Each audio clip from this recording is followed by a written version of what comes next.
Hello everyone and welcome back to Alright Graphics. My name is Damola. In today's tutorial we'll be dissecting the 4 different shape modes of the Pathfinder tool. So without wasting any more time, let's get right into it.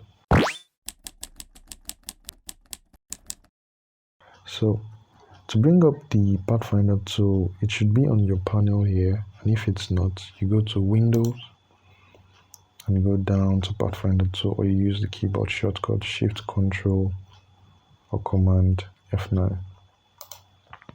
So we have our Pathfinder tool right here. So the first function we'll be testing out is the unite function. All it does simply is it unites all your shapes together. So we're going to test it out right now. So you select all your components before you work on before you use the tool. You need to select all components you want to work on, and then you click on the unite function.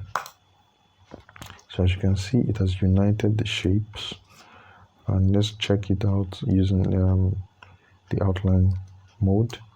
You see it has united both shapes.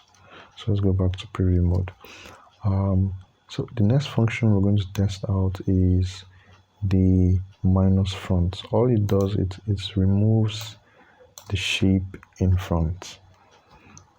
If you have 2 shapes, it removes the one in front. So select all components and we click minus front.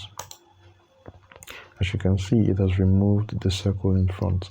If we go back and then we bring the polygon to the front by clicking right click and go to arrange, bring to front, and you select all and then use the minus front function. You see that it has removed the polygon also. So it depends on which shape is in front. That's how the minus front function works.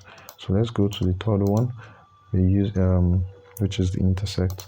All it does is it removes all regions that do not intersect from the shapes you've selected. So we have all our components selected like this, and then we click the intersect function. It removes all regions of the shapes that do not intersect. So the fourth one, select all shapes, which is the exclude.